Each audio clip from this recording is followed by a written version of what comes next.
Asian small-clawed otters reside in small rivers, marshes and mangroves. They are the smallest of the 13 species of otters. Their dexterous, sensitive paws with claws with short nails are suited to their natural diet and are how they got their name. This is Brian, Flo and Pebbles. These 3 otters are siblings from the same litter, which mimics the group dynamics they would have in the wild. In the wild, Asian small-clawed otters are largely carnivorous. Their diet varies from region to region, but mostly consists of crustaceans, mollusks and small fish, with reptiles and amphibians also being eaten when the others are in short supply. In captivity, it is difficult to mimic this, so a variety of diets are being used, including various types of fish and minced red meat, pre-prepared feline feeds or a mixture of both. To meet the nutritional requirements, zoos may also need to give their otters vitamin supplements. Zoos are a far cry from what they were 20 years ago. With their main focus on conservation and education, welfare has taken huge steps forward in most zoos. Welfare of not only zoo animals has changed since then. The basic standards of animal welfare have evolved from when they were first laid out in the Bramble Report in 1965, which was written in relation to farm animals. This report outlined the original 5 freedoms, which meant an animal must be able to stand up, lie down, turn around, groom, and stretch their limbs. Obviously, these are very basic outlines of welfare that were thankfully reworked in 1979 by the Farm Animal Welfare Council to lay out the 5 freedoms we know today. Freedom from hunger and thirst. Freedom from discomfort. Freedom from pain, injury and disease. Freedom to express normal behaviour and freedom from fear and distress. Though most zoos have the welfare of their animals as a top priority, legislation to back this up is limited. They are only protected under the Zoo Licensing Act 1981 and the Dangerous Wild Animals Act 1976, which lay out only basic welfare standards. However, there are organisations such as BIAZA, the British and Irish Association of Zoos and Aquariums, which hold their members to a much higher standard in terms of welfare, including enclosure specifications and enrichment, as well as physical and mental health and the animals' social lives. The organisation also provides care manuals for all their members, which must be followed. Accurate record keeping of the welfare and behaviours of the animals is essential in recognising changes and possible causes of them. ZIMS is a programme which allows zoos to store information about each individual animal, such as their parentage and health records, and is an easy way to keep track of their animals' histories. This information is also useful for the stud books, used for conservation breeding programmes. Good welfare indicators are physically healthy animals who display a wide range of natural behaviours. This includes things such as body, skin and coat condition, good social interactions with other animals, or positive interactions with their environment. Indicators of poor welfare that must be looked out for are stereotypical behaviours known as stereotypies, reduced food intake, or an unkempt, patchy coat. Stereotypies are a result of one or more of the animal's welfare requirements not being met and can manifest in many forms. The most well-known of these is probably pacing, which is particularly common in carnivores. There are, however, many other behaviours classed as stereotypies, including crib biting, which is especially common in herbivores such as horses, swaying, path tracing, and self-harm. Stereotypies can also arise because of hand-rearing. The animals become habituated to spending longer periods of time with humans, and as a result, this can develop heightened aggression, poor social skills, and a lack of good parenting behaviours, which can become an issue later in life, especially with group living animals. Several ethograms were used to observe the behaviours of the otters and assess whether they express any problem behaviours.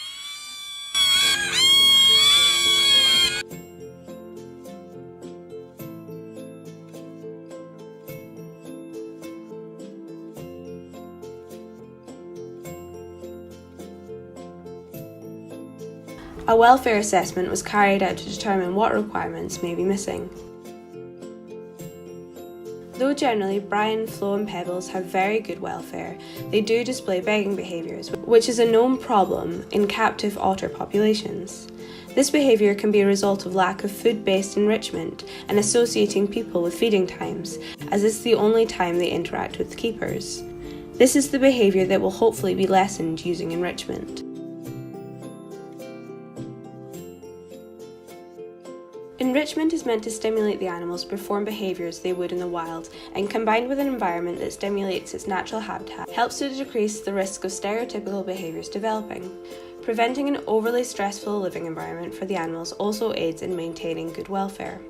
Because begging is a problem in these otters, not only immediately before food but throughout the day, the aim is to use enrichment to stimulate the otters more during feeding time to try and lessen this.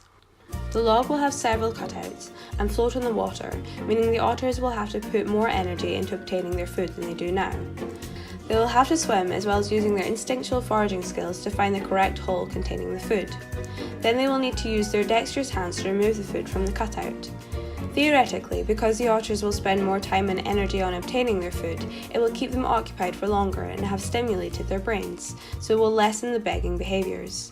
Hopefully, with regular use of this enrichment, these behaviours will stop completely.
At first, they are hesitant of the new addition to their pool, but before long the promise of food and their curious nature wins out. They go to investigate.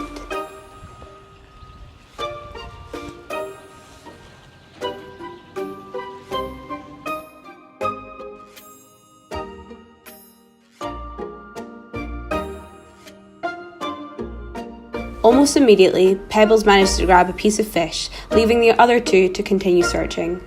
This mimics their dynamics in the wild. Despite living in a group, each otter hunts its own food.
With the two still searching, Pebbles is back to try her luck again.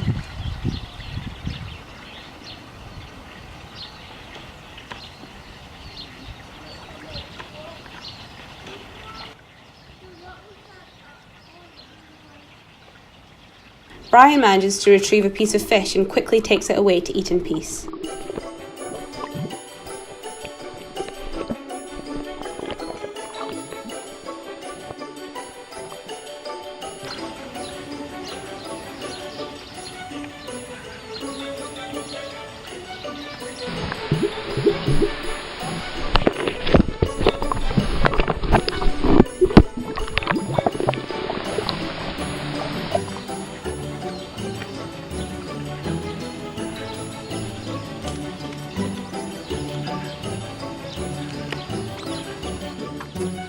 With a reluctance to share from the others, Flo continues her hunting.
Finally, all three otters have had their fill.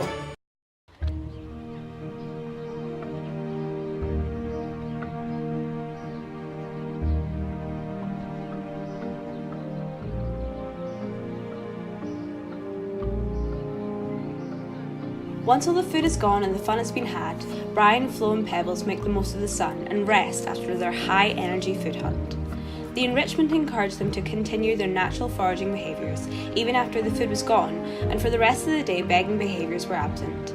This is an excellent result and proof that the enrichment was as successful as we hoped. With time and repeated use, Brian, Flo and Pebbles can hopefully spend their time on other tasks and give their voices a rest.